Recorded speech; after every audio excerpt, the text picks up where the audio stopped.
Ayn Rand. Capitalismo, el ideal desconocido. Apéndice: la naturaleza del gobierno. Ayn Rand. Un gobierno es una institución que posee el poder exclusivo de poner en vigor ciertas reglas de conducta social en un área geográfica dada. ¿Necesitan los hombres una institución así? ¿Y por qué? Dado que la mente del hombre es su herramienta de supervivencia básica, el medio de que dispone para obtener el conocimiento que guíe sus acciones, la condición básica que requiere es la libertad para pensar y actuar de acuerdo con su juicio racional. Esto no significa que el ser humano deba vivir solo y que una isla desierta sea el medio ambiente más apto para sus necesidades. Los hombres pueden obtener enormes beneficios de su trato con los demás. Un entorno social es muy apropiado para ayudarlos a sobrevivir con éxito, pero solamente en ciertas condiciones. Los dos grandes valores a ser ganados de la vida en sociedad son el conocimiento y el comercio. El hombre es la única especie que puede transmitir y expandir su cultura de generación en generación. El conocimiento potencialmente a disposición del ser humano es mayor al que ningún hombre pudiera comenzar por acumularlo por la duración de su vida. Cada hombre obtiene un beneficio incalculable de los conocimientos descubiertos por los demás. El segundo gran beneficio es la división del trabajo. Ella capacita al hombre para dedicar sus esfuerzos a una tarea de trabajo en particular y comerciar con otros que se especializan en otras áreas.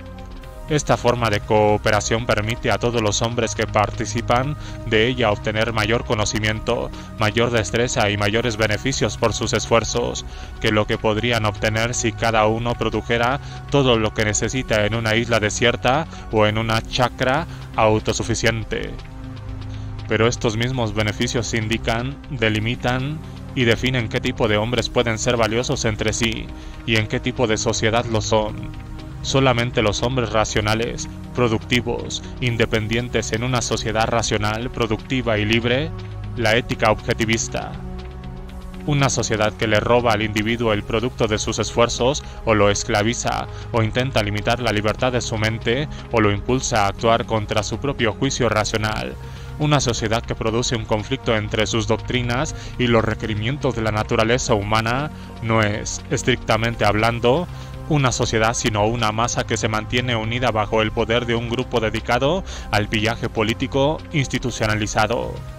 Una sociedad así destruye todos los valores de la coexistencia humana. No tiene justificación posible y no representa una fuente de beneficios, sino la más mortal de las amenazas, la amenaza contra la supervivencia humana. La vida en una isla desierta es más segura e incomparablemente preferible a la existencia en la Rusia soviética o la Alemania nazi. Si los hombres han de vivir juntos en una sociedad pacífica, productiva y racional, relacionándose en mutuo beneficio, deben aceptar el principio social básico sin el cual no puede existir una sociedad moral o civilizada, el principio de los derechos del individuo. Reconocer los derechos del individuo significa reconocer y aceptar las condiciones requeridas por la naturaleza del hombre para su adecuada supervivencia. Los derechos propios del hombre tan solo pueden ser violados mediante el uso de la fuerza física. Es únicamente por medio de la fuerza física que un hombre puede quitarle a otro su vida, esclavizarlo o robarle, o impedirle que persiga sus propias metas, o obligarlo a actuar contra su propio juicio racional. La condición previa para toda sociedad civilizada es la prohibición del uso de la fuerza física en las relaciones sociales, estableciendo así el principio de que si los seres humanos desean tratar entre sí, podrán hacerlo únicamente mediante el uso de la razón, mediante la discusión, la persuasión y el acuerdo voluntario y no compulsivo. La consecuencia necesaria del derecho que tiene el hombre a la vida es su derecho a actuar en defensa propia. En una sociedad civilizada la fuerza puede ser usada únicamente como represalia y solo contra quienes inicien su uso. Todas aquellas razones que asignan a la iniciación de la fuerza física una señal de maldad convierten el uso en represalia de la fuerza física un imperativo moral. Si alguna sociedad pacifista renunciase al uso de la fuerza como represalia, quedaría indefensa, a merced del primer asalteador decidido a seguir la senda de la inmoralidad. Una sociedad así obtendría lo opuesto a su intención. En lugar de abolir la maldad, la apoyaría y la recompensaría. Si una sociedad no proveyese una protección organizada contra la fuerza, obligaría a todo ciudadano a estar permanentemente armado, a convertir su hogar en una fortaleza, a disparar contra todo extraño que se acercase a su puerta o a unirse a una pandilla de protección de ciudadanos que lucharía contra otras pandillas similares, lo cual resultaría en la degeneración de esa sociedad en un caos de leyes de Lampa, es decir, la vigencia de la fuerza bruta. Una guerra perpetua semejante a la de salvajes tribus prehistóricas. El uso de la fuerza física, aun su uso como defensa, no puede quedar a discreción de los ciudadanos individuales. La coexistencia pacífica es imposible si un hombre ha de vivir bajo la constante amenaza de que la violencia será desatada contra él en cualquier momento por parte de cualquiera de sus vecinos. Ya sea que las intenciones de sus vecinos sean buenas o malas, que sus juicios sean racionales o irracionales, que sean motivados por un sentido de justicia, por ignorancia, por prejuicio o por malicia. El uso de la fuerza contra un hombre no puede quedar a la arbitraria decisión de otro. Imagínese, por ejemplo, qué ocurriría si un hombre no encontrase su billetera y, sacando la conclusión de que se le ha robado, violase cada casa del vecindario para buscarla, matando al primero que lo mirase torvamente al considerar que esa mirada es una prueba de culpabilidad. El uso de la fuerza como represalia requiere reglas de evidencias objetivas para establecer que se ha cometido un crimen y para probar quién lo cometió, como así también reglas objetivas para definir los procedimientos de castigos y su aplicación. Los hombres que intentan castigar los crímenes sin ajustarse a tales reglas forman una cuadrilla de linchamiento. Si una sociedad dejase el uso de la fuerza como castigo en manos de los ciudadanos individuales, degeneraría en un gobierno de bandoleros, con ajusticiamientos sin juicio previo y una interminable serie de sangrientas contiendas privadas o vendetas. Si ha de excluirse la violencia de las relaciones sociales, los hombres necesitan una institución que se encargue de la tarea de proteger sus derechos de acuerdo con un código de reglas objetivo. Esta es la misión de un gobierno justo, su misión básica, su única justificación moral y la razón por la cual los hombres necesitan un gobierno. Un gobierno es el medio para mantener el uso de la fuerza física represiva bajo un control objetivo, es decir, bajo leyes objetivamente definidas. La diferencia fundamental entre la acción privada y la acción de gobierno, una diferencia completamente ignorada y evadida hoy en día, reside en el hecho de que un gobierno mantiene el monopolio del uso legal de la fuerza física. Debe retener tal monopolio ya que es el agente que ha de restringir y combatir el uso de la fuerza, y por esa misma razón debe definirse, delimitarse y circunscribir rígidamente sus acciones, y no deberá permitirse que asomo alguno de antojo o capricho interfiera en su actuación.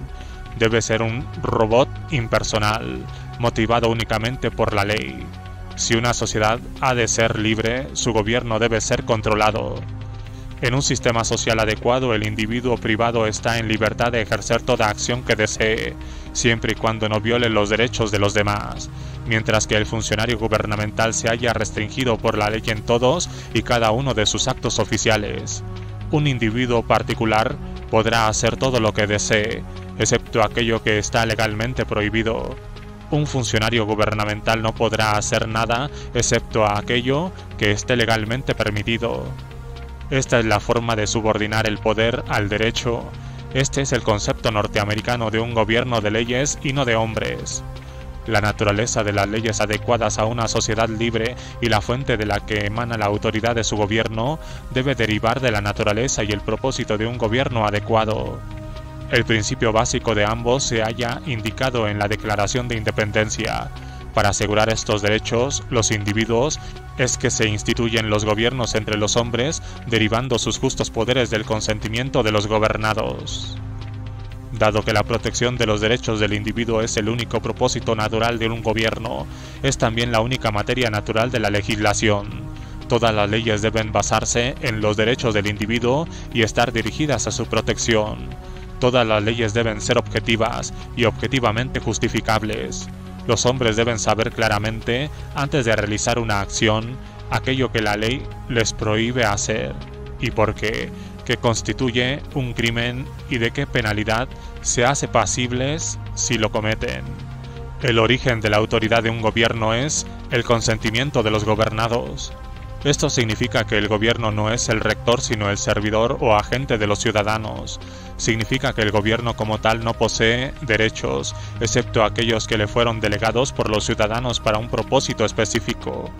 Existe un solo principio básico al que un individuo debe dar su consentimiento si desea vivir en una sociedad libre, civilizada.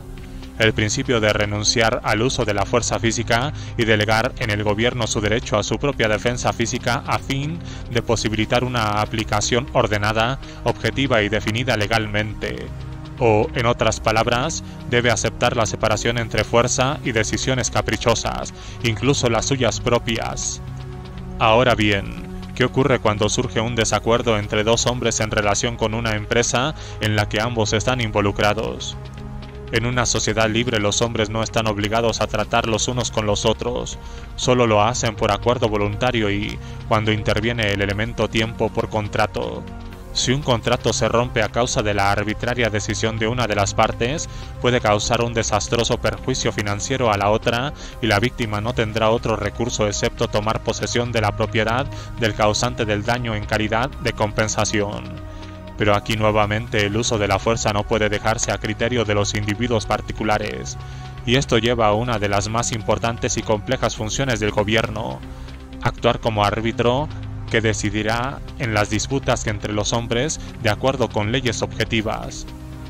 Los criminales son una pequeña minoría en cualquier sociedad semicivilizada, pero la protección y la observancia forzosa de los contratos a través de tribunales civiles es la necesidad más crucial de toda sociedad pacífica. Sin tal protección no hay civilización que pueda desarrollarse o ser mantenida. El ser humano no puede sobrevivir si actúa como lo hacen los animales, atendiendo solo al momento inmediato. El hombre debe proyectar sus metas y alcanzarlas a través de un tiempo dado, debe calcular sus acciones y planificar su vida a largo plazo. Cuanto mayor sea su capacidad mental y mayores sus conocimientos, tanto más larga será la medida de su planificación. Cuanto más avanzada y más compleja sea una civilización, tanto más prolongado será el curso de acción que requiere y, por ello, tanto más largo deberá ser el alcance de los acuerdos contractuales entre los hombres y tanto más urgente la necesidad de protección para que tales acuerdos gocen de seguridad. Aún una sociedad primitiva basada en el trueque no podía funcionar correctamente si un hombre acordara intercambiar un saco de papas por una canasta de huevos y, habiendo recibido los huevos, se negara a entregar las papas. Imagínese lo que esta forma caprichosa de acción significaría en una sociedad industrial, donde los hombres entregan a créditos mercaderías valuadas en millones de dólares, o contratan la construcción de estructuras multimillonarias, o firman acuerdos a 99 años. El rompimiento unilateral de un contrato implica el uso indirecto de la fuerza física. Consiste, en esencia, en que un hombre recibe valores materiales, bienes o servicios del otro y se niega luego a pagar por ellos, reteniéndolos así por la fuerza, por mera posesión física y no por derecho, o sea, conservándolos sin el consentimiento del propietario. El fraude implica igualmente un uso indirecto de la fuerza. Consiste en obtener valores materiales sin el consentimiento del dueño, mediante falsas pretensiones o falsas promesas. La extorsión es otra variante de este uso indirecto de la fuerza. Consiste en obtener valores materiales no a cambio de otros valores sino mediante la amenaza del uso de la fuerza física, la violencia o el daño. Algunas de estas acciones son obviamente criminales. Otras, tales como el rompimiento unilateral de un contrato, pueden no tener intención criminal, pero sí haber sido causadas por la irresponsabilidad e irracionalidad. Aún otras pueden ser cuestiones complejas con cierto derecho a ser consideradas justas por ambas partes. Pero cualquiera fuese el caso, todas esas cuestiones deberán estar subordinadas a leyes objetivamente definidas y deberán ser resueltas por un árbitro imparcial que administre la ley, es decir, un juez o un jurado cuando sea procedente. Obsérvese el principio básico que guía a la justicia en todos estos casos. Es el principio de que ningún hombre puede obtener valores de otros sin el consentimiento del propietario y como colorario, que los derechos de un hombre no quedarán a la merced de la decisión unilateral, la elección arbitraria, la irracionalidad o el capricho de otro hombre. Tal es, en esencia, el propósito adecuado de un gobierno: posibilitar la existencia social para el ser humano, protegiendo los beneficios y combatiendo los males que los hombres pueden causarse entre sí. Las funciones naturales de un gobierno se dividen en tres grandes categorías, todas ellas relacionadas con la violencia y la protección de los derechos del individuo. La policía para proteger a los hombres de los criminales, las fuerzas armadas para proteger a los hombres de invasores foráneos, los tribunales para solucionar las disputas entre los hombres de acuerdo con leyes objetivas. Estas tres categorías incluyen muchas cuestiones derivadas y aparecidas como consecuencia derivadas, y su implementación en la práctica en la forma de una legislación específica es enormemente compleja. Pertenece al área de una ciencia especial, la filosofía de la ley. Muchos errores y muchos desacuerdos son posibles en el campo de la implementación, pero lo esencial aquí es el principio a ser implementado. El principio de que el propósito de la ley y del gobierno es la protección de los derechos del individuo. Hoy en día este principio se olvida, se ignora o se evade. El resultado es el estado actual del mundo, con la humanidad retrocediendo al estado de desgobierno, existente en una tiranía absoluta, y de allí al salvajismo primitivo del gobierno de la fuerza bruta. Como irreflexiva protesta contra esta tendencia, algunas personas presentan el interrogante de si los gobiernos en sí son malignos por naturaleza y si no sería la anarquía el sistema social ideal. La anarquía, como concepto político, es una cándida abstracción carente de sostén. Por todas las razones arriba comentadas, una sociedad carente de gobierno organizado quedaría a la merced del primer criminal que surgiese, el cual precipitaría a esa sociedad en un caos de guerra de pandillas. Pero la posibilidad de la inmoralidad humana no es la única objeción contra la anarquía. Aún una sociedad en la cual cada uno de sus miembros fuese totalmente racional y absolutamente moral no podría funcionar en un estado anárquico. Es la necesidad de leyes objetivas y de un árbitro para resolver los desacuerdos honestos entre los hombres, lo que requiere el establecimiento de un gobierno. Una variación reciente de la teoría anarquista, que confunde a algunos de los defensores más jóvenes de la libertad, es un fantástico destino llamado gobiernos en competencia.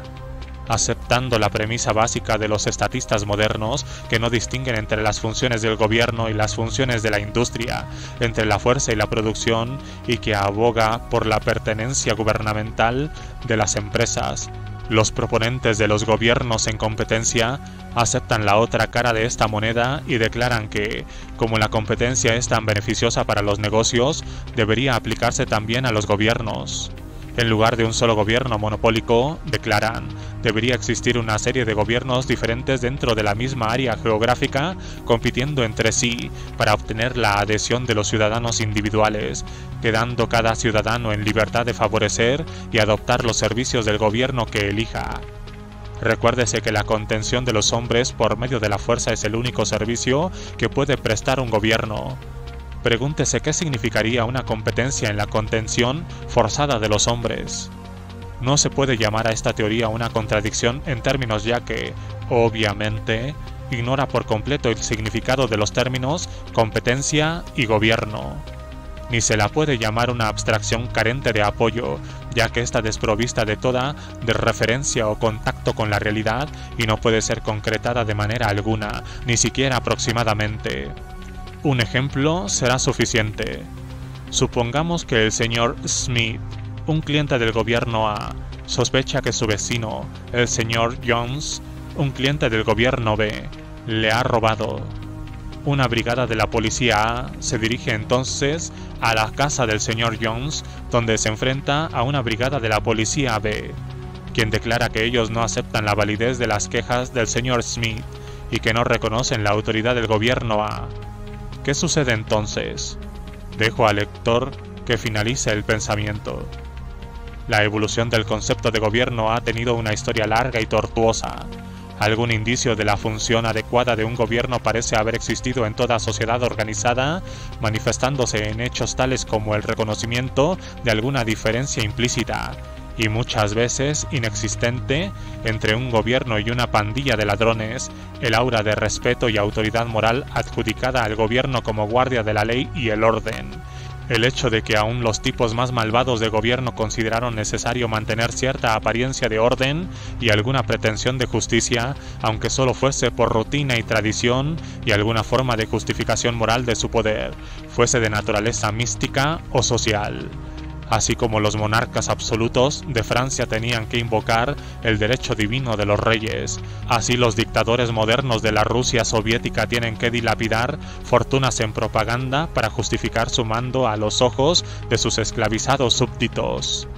La comprensión de la función adecuada de un gobierno es un logro muy reciente en la historia de la humanidad. Tiene solo 200 años y se inicia con los padres fundadores de la Revolución Norteamericana. No solamente identificaron ellos la naturaleza y las necesidades de una sociedad libre, sino que idearon los medios para llevarlas a la práctica. Una sociedad libre, lo mismo que cualquier otro producto humano, no puede ser alcanzado por medios fortuitos, por el mero deseo o las buenas intenciones de sus dirigentes. Se requiere un complejo sistema legal, basado en principios objetivamente válidos, para construir una sociedad libre y para mantenerla libre. Un sistema que no dependa de los motivos, el carácter moral o las intenciones de algún funcionario. Un sistema que no dé oportunidad ni excusa legal alguna que pueda desarrollarse una tiranía. El sistema norteamericano de controles y equilibrios fue precisamente uno de tales logros. Y si bien ciertas contradicciones en la Constitución dejaron abierta la posibilidad para el posterior crecimiento del estatismo, el logro incomparable fue concebir la idea de una Constitución creada como medio para limitar y restringir el poder del gobierno. Hoy en día, cuando se realiza un esfuerzo concertado para ignorar este punto, no puede repetirse con suficiente frecuencia que la Constitución es una limitación impuesta al gobierno y no a los individuos privados, que no prescriben la conducta de los individuos sino la conducta del gobierno, que no es una carta de privilegios para el poder del gobierno, sino una carta de derechos para la protección de los ciudadanos contra el poder del gobierno.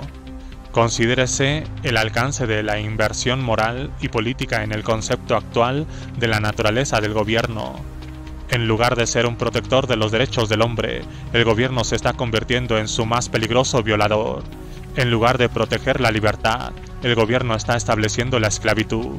En lugar de proteger a los hombres de aquellos que inician el uso de la fuerza física, es el gobierno quien inicia el uso de la fuerza física y aplica la coerción de cualquier manera y en cualquier cuestión que se le antoje.